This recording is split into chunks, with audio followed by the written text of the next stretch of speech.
And welcome back to Mindset Monday. We're the Snetti Brothers, your coast-to-coast mindset coaches, bringing you another great Olympic special and podcast of the week. Yep, so where we left off, we talked about all of the bouts except probably the biggest bout of the Olympics, Kyle Snyder versus Sadualev. Before that, though, we got to say U.S. 5 for 5. 5 freestyle weights at the Olympics, 5 medals. That's unprecedented, and that's really unbelievable given the quality of competition. Well, yeah, all of which you could have potentially have won it. That good enough to have won it. It's crazy. Yeah, that's true. Yeah, we could have went 5 for 5. We're getting there, though. America's on pace. And I'm sure also beating the Japanese guy at 143 pounds, too. That guy who won, I never heard of that guy before. Yeah, he's been in the hunt for a while, but I think, I think Yanni has a chance to beat him. I think Oliver has a chance to beat him. Zane Rutherford has a chance to beat him, and a good chance, some of these guys. So, yeah, I think we can go 6 for 6 next time. Which would be the ultimate, as Brands always said at Iowa. We want 10 national champs, 10 weights. So we want 18 out of 18. We want to win all Greco. We want to win all women's freestyle too. So go USA. All right, so we got to get into Snyder versus Sadualev. Didn't go Snyder's way this time. What's going on? Cael was way too emotional in the corner. That's not what it was. But Cael did show. Cael was uncharacteristically worked up during the match. Curiously, he definitely was more vocal than I've seen him before in the corner. Probably ever. And he's obviously coached some big matches before. So that was interesting to see. I mean, Cael knows the magnitude of the moment and what being an Olympic champ does for you and everything. And, look, it's Sadualev. Clearly, he might have been the best guy who wrestled at the entire tournament. So it was a battle. It's always going to be a battle between those guys. Snyder was aggressive. He went after him. He didn't back down. What was he too aggressive in the second period? So he's down 2-0, and then twice he shoots a low single. Really good low single, gets in. Do you think he was being too aggressive in the second period on those low single attempts? No, because you're in the Olympic finals and you need to go for it. I mean, it's one of those things. You look at Yazdani, who slowed down David Taylor. He has a guy with a high-powered offense. He tried a different strategy, slowing him down. But I don't know. I don't know Yazdani the same way as I know Snyder. Snyder's an attack guy. Do what you do. I mean, you kind of live and die by the sword. Maybe it would have been different, but I'd go down swinging. Yeah, I mean that's what got him there, right? That's how he wins the Olympic trials, being aggressive. That's how he cruised his way to the finals, right? No one else was even. I don't know if I think somebody scored a takedown on him, but he crushed everyone else. So you got to the finals being aggressive. He said, live by the sword, die by the sword. No, I don't think he was more aggressive. I got to ask the question, but I think Sadualev is just that good, Were we together? We were together when it was Johnny's baptism, wasn't it? Or Anthony's baptism, your son's? When Johnny's baptism, when Kyle Snyder won his first Olympic gold medal. Yeah. Oh, that he won the Olympics. Yep. What was going on when Snyder beat Sadualev the next year? I feel like there was a fight going on. It was like McGregor fighting or something like that. There was some kind of big fight that was going on. Ray was at our house. Was at the house. I think I watched it with Ray, and then we might have been on the phone with you or something. Yeah. I remember we were working together.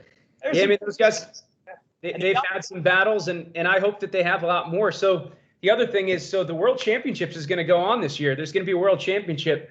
Kyle Snyder committed, David Taylor, Helen Maroulis, and Kyle Dake. So those 4 are going to the World Championships this year, which is awesome. So we might see them compete. I don't know. Do you think Sadualev will go to the Worlds this year? Probably not. I would assume most Olympic champs probably won't go. He might. Yeah. Weight usually. For some reason, I don't think he will, but at the same time, you have an opportunity to win another world gold medal. That looks nice on the resume. You're in shape, right? It's pretty much just keep training for the next few months. I think it's is it September or October? I mean, it's coming up within the next few months, the World Championship. So I don't know. Is Dake going to look to get that guy who beat him, or is he going to go up a weight? Is he going to go up to 70? So to accept, you have to be in the same weight class. So Dake will be at the same weight. Oh. Helen Maroulis will be at the same weight. David Taylor will be in the same weight, and Kyle Snyder. How about Cox? Is he going to do it? I'm sure. Yeah, there's 10 weight classes, so he'll fit in. I'm sure he'll be in between. Yeah, he'll have to go in between Snyder and David Taylor because they automatically qualified. I think if you win a medal at the Olympics, you automatically qualify for the Worlds. So the only one we don't know if Gilman's going. They talked about him getting injured, so I'm sure if he can go, if he's healthy, he will go and compete because I think he could win the whole darn thing. So why not? But I think he was battling an injury, so I don't know. And then there's going to be a World Team Trials. Yanni, Oliver, Zane Rutherford, Ashnault, those guys are going to be back at it again. Suriano. Well, no, yeah. Well, if Gilman wants to go, he can go in that weight class. Right. I think they have until Sunday to commit. Yeah, August 15th to register. Otherwise, there's going to be an Olympic World Team Trials at that weight. All right. So make sure you comment below if you know any information that we don't know.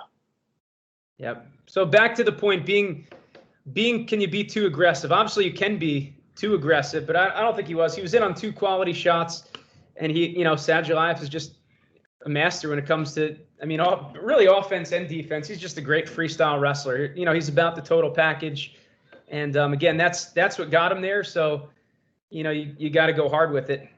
And we've made some mistakes there too, right? Being too aggressive in business. Of course, yeah. We wind up putting our foot in our mouths every 3 to 6 months. It happens. No, but it comes down to you're trying to make things happen. You're trying to make it work. We just had a recent situation with Mass Mutual. Actually, we're going to be in with 3 of those organizations already, 5 with Northwestern Mutual. But I guess what people don't see behind the scenes is all the effort that goes in. In wrestling, you see people taking a shot, looking for a turn on top. In business, the effort looks different. It's messaging a whole bunch of people that don't get back to you, getting blocked on LinkedIn and on Twitter for friending too many people, and tagging people on every picture and every post, and constantly reaching out to people. So we're being aggressive in business. We tagged, what was your post that this happened on? Yeah, basically I tagged 2 people that were the same business, but I didn't realize they're actually within the business. They're still main competitors with each other. And they actually told me on the call, they're like, yeah, I was surprised that you tagged us with this person. But that being said, that's how we initially got their business. We reached out on LinkedIn. So it's being aggressive on LinkedIn is what helped us to start that relationship. We had a little faux pas here. No big deal. We were able to bounce back from it. But at the same time, it's like sometimes being too aggressive can certainly hurt you. It's just a matter of, if that's what got you there in the first place, live by the sword, die by the sword, and learn. Just be a fast learner. Yeah, and it's not bad. It's not bad for your spiritual, mental, and emotional development to eat a little humble pie every now and then, but which right. We don't seem to ever have a shortage of for ourselves. We have more than our share. But yeah, getting after it, making it happen, and ultimately you want to, life's. What did Joe Gallo say at our coaches convention? Don't play it safe. Save that for other people. So we're not playing safe. Go after it and learn fast. That's what we always say. Being fast learners. Yep. So going back to Kyle Snyder, I think he wins a world title this year. I don't see Sadualev being there, but I think even if he is, I think Kyle Snyder can beat him. If he's not in tip-top shape, if he's not where he needs to be, if he's not at 100%, Kyle Snyder's beating him. No questions asked. He looked good. He was getting to the leg. I'm sure it's just little adjustments here and there. Show all of them. Interestingly, I'm gonna throw in Gable Steveson that match because I was watching the Gino Petratrivelli, whatever his last name is. Close enough. Love the first name, Gino. But with him, I noticed with the 5 seconds left or whatever it was, he basically just took a bad shot. He went to his knees and just tapped a leg. You could look at that and say that's aggressive. That wasn't being aggressive. That was like a timid half leg tap that he got spun around on. That's different than going after a shot. Like Kyle Snyder was taking full shots, got to the leg and got turned. But he just kind of went leg tap. I think he was just looking to grab the leg, hold on, and then pass the time away that way, rather than move your darn feet, right? Get in a stance. You block with your head and hands and move your feet back to the basics. Easier said than done against Gable Steveson and when you're dead tired, but at the same time, shortcuts usually come back to haunt you at the worst times. He's just a Viking of a man. He's just a big dude. He is. So I'm thinking if you just circle around a little bit, you hold them off and you win your whatever second or third Olympic championship. But hats off. Right. Hold on, I gotta bring this up. David Taylor's interview. Chris Ressa, Gene's teammate at Rutgers, he brought this up. So David Taylor had a interview. They asked him about the impact Casey Cunningham has, on working with him. And one of the things that he talked about is Casey Cunningham said no go behinds. So like the go behind that we're talking about there, he said, I don't know the number, but let's just say 9 out of 10 times go behinds. It's just a lack of effort. You're just not moving your feet. You're not following. You just didn't put in the effort. So that was Casey Cunningham's big lesson to David Taylor that had a huge impact on him. So Casey Cunningham hit David Taylor with some truth over the last 10 years at Penn State. And obviously he took it pretty well. He responded well, and, he's able to do what he did. So no go behinds. That's usually a lack of effort. That bit me, and I'll speak for myself. That bit me my first round of the state tournament, coming off my first region championship as a junior, first round of the states, and battle of the match, going after him. It comes down to overtime. I'm attacking the whole time. We get by the out of bounds. And for whatever reason, I just watched the video a few weeks ago, and it's like, I don't normally like to watch that. It's, tough, especially those painful losses. But nonetheless, watched it, and by the out of bounds, just basically stopped while I was underneath him, and a very anticlimactic spin around, a match that's just a battle the whole time, and it's a quick spin around. So it is effort. I fully blame myself. Get off your knees, move your body, do something. Don't just hang out. Curiously, in the second match of the trilogy, there was 4 stall calls in 23 seconds. That's how Gene lost. Gene won the last match of the trilogy, but the second one, four stall calls in 23 seconds. It actually happened in wrestling. But anyway, we're not bitter about that anymore. No, Tamyra Mensah-Stock buys her mom a food truck with the proceeds from winning an Olympic gold medal. How about that? There's nothing not to love about this woman. She praised number one, she praised God. Number 2, she praised country. And now she's and doing great things with the money that she got for her mom. I mean, and you could just see just a very genuine person, just really herself, like very, I guess with her, when I look at her, very comfortable in her skin and very much in the moment. Like, it's funny to watch people sometimes who are very in the moment and just kind of not shooting from the hip, because I don't want to put it that way, but they're just in the moment. Like I think of our Uncle Ernie and our grandpa. They're just talking off the top of their head. It's like sometimes real anger, sometimes just tears, and it just happens. But there's something endearing about that, and something that you look at yourself and say, man, I should be more like that, rather than sometimes a little too calculated. Genuine and true emotion. And I think they like I'll look at our uncle, who we said is similar. It's like true emotion, where it's like he doesn't go in intending to give a speech where it's going to make him cry or he's going to yell. But you do, just because the true emotion. I was actually just at a board meeting for our town this week, and somebody had the same thing. He's like, but listen, he's like, he's talking about the mask mandate now, and he was impassioned, and he doesn't want that to happen with their children, nor do I. But anyway, the guy went up there and he was saying, I'm not going to get mad. And I'm sure in his mind he really wasn't going to. But then 30 seconds later, he's hitting the podium, and he's looking over at the board, he's looking over at the mayor. And not to be a jerk, but it was just, it was from the heart, and you could appreciate that. Was he a fellow Paisan? Was he Italian also like us? I think so. I believe so. Well, maybe Mensah-Stock. Maybe it's Mensanetti. Maybe she's half Italian also. Maybe. And speaking of our sponsor of the show, Retail Retold, Chris Ressa. We were just talking about this, his podcast that I was on. We'll let him know that he's sponsoring the show afterwards. That's right. We'll pick up some payment from him. But check out his information. It's great stuff. And he was a mentor, older brother type figure for me at Rutgers. It's actually in the background. I wasn't planning on going into all this, but I happened to wear the shirt. The Rutgers wrestling thing back there. Yeah, he's on there. 184-pound national qualifier. That's right. Shout out to Chris Ressa. Follow him on LinkedIn. He's got awesome stuff on there too. But we talked about Gable Steveson. We got to talk about his future career, the update. What is he? Is he going to UFC? Is he going to WWE? Is he going to play for the Buffalo Bills? This guy, it seems like he could do whatever he wants. Is he going to win a world championship later this fall? What's going on? I think he'll at least take a trip out to the Nickel and see what they're saying to him. The Buffalo, of course, probably get out there. Daniel Cormier said he should go pro wrestling, and then go UFC. So I got the quote. Daniel Cormier said, if I'm Gable Steveson, I'm going to WWE first. I'm taking the Brock Lesnar approach. I'm getting built as a monster and coming into UFC where I'm immediately at the top of the cards and getting pay-per-view money. That makes a lot of sense. He's gonna. I mean, talk about one heck of an athlete, but he's got to get a little more jacked for that. He's got to get a little more ripped, and he could do. Obviously, if anyone could do it, it seems like sky's the limit for this guy who could play pro football. Or I mean, who knows? Maybe he's giving who's the guy? Not Flex Wheeler, the guy Dexter, the Blade Jacks. Maybe he's going for Mr. Olympia one day. But he's got a bright future. Brock Lesnar is still a lot bigger, but he's still only 21. So like, it's going to take some time to put on that real mass if he wants to do that anyway. But he's a guy he's calling the shots. It's exciting to follow his Instagram and his Twitter nowadays to see what's his next move. You called it after the season. You said, I know what I'm saying here, but I think he could win it all. That's right. I don't know how many people called that right out of college. There were quite a few. But all right, we got Sarah Hildebrandt. So this made it pretty big on Twitter this week. She posted a journal entry she wrote.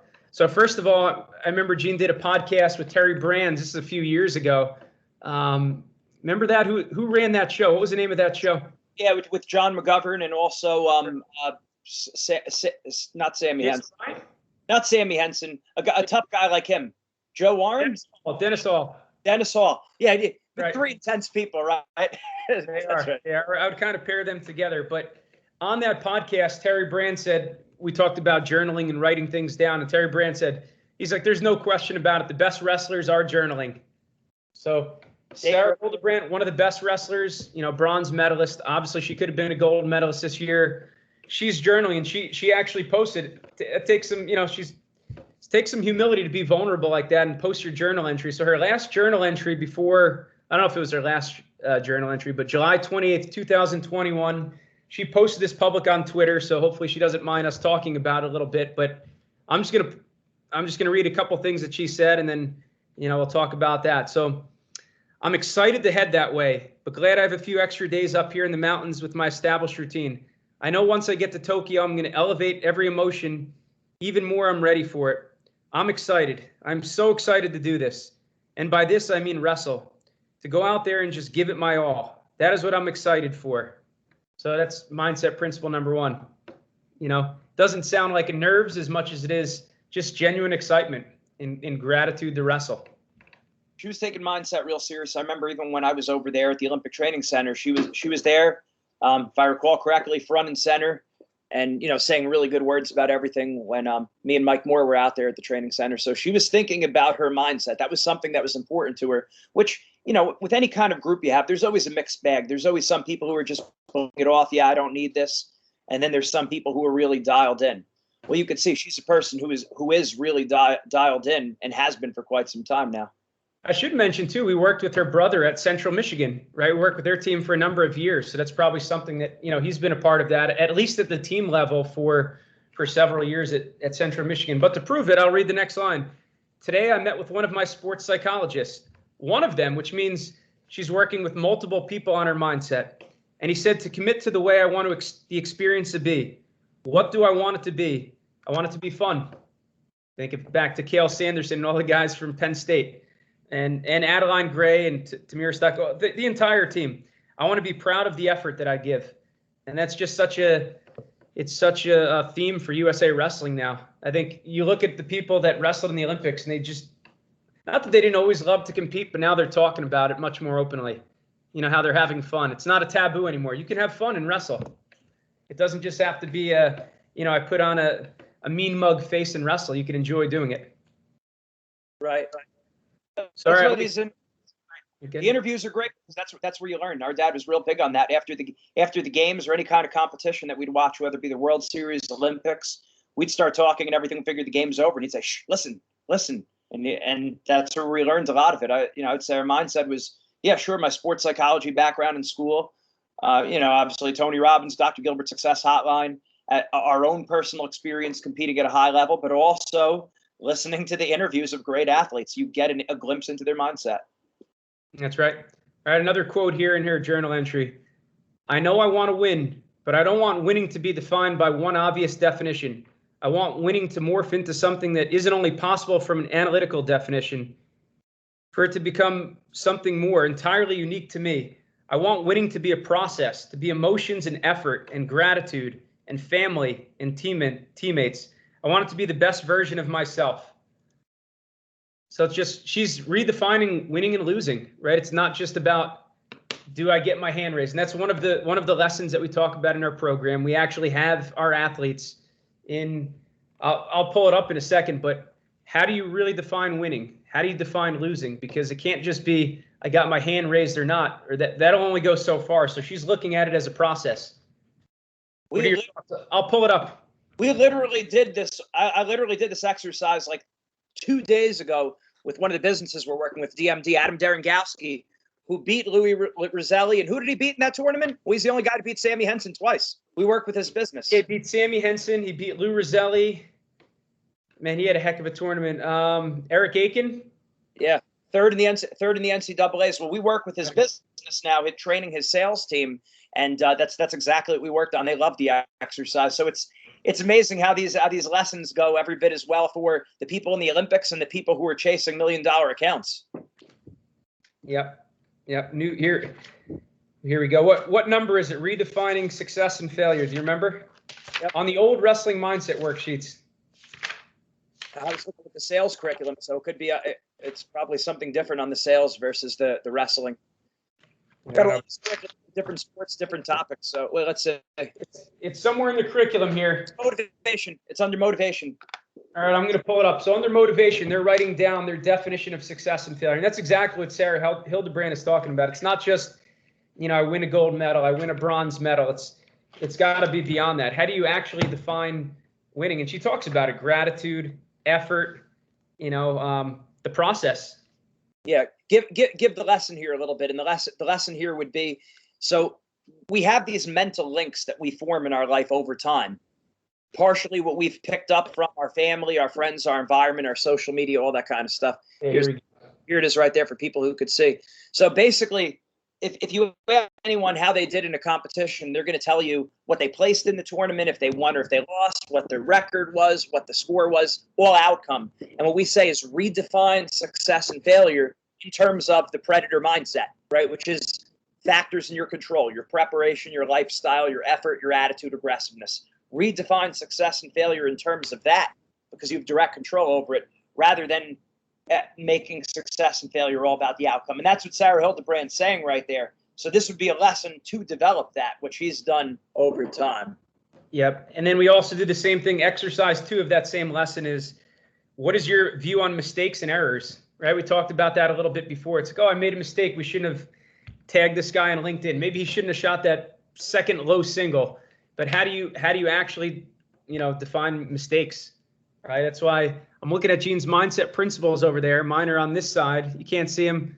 Mindset principle 3, I have no fear of losing or making mistakes. There's just no growth without that mentality. Yeah, and a lot of times these pithy phrases or sayings, they really help for these kind of things. Like there's no losses, only learned lessons. No failure, only feedback. If you're not making mistakes, you're not making much of anything. Like sometimes those short phrases go a long way, especially if you're someone like me who gets distracted very easily. Just a short phrase that you could kind of hang your hat on. Like, yep. There is a lot more that goes into it. There's a lot of deeper level psychology and philosophy behind it. But sometimes you need something quick. You have that word or phrase right there. Okay, last topic. We're closing in on a half hour. The Predator Mindset book. I thought it was pretty cool this week. So we were on a call with Mass Mutual, one of the other calls with Mass Mutual, and two of the managing partners on the call, they pulled up our book. So it's pretty cool to see that the Predator Mindset book, not only is it used in wrestling, not only is it used in other sports, but there's salespeople that are not only reading it, they're passing it on to their team, and they're applying that lesson in, hopefully growing their business because of it. Just a great analogy when you think about it. It's rather than just kind of saying focus on the controllables, don't focus on the uncontrollables. The more vivid the imagery is, the better. So we're gonna have to have a 2.0 version of the Predator Mindset. After we found out, we learned about the success rate ratio of lions versus cheetahs versus all these different animals. So there's a whole nother layer we could bring it to. But yeah, this book represents great information. We're going to be certifying mindset coaches coming in September. You're going to want to stay tuned to that.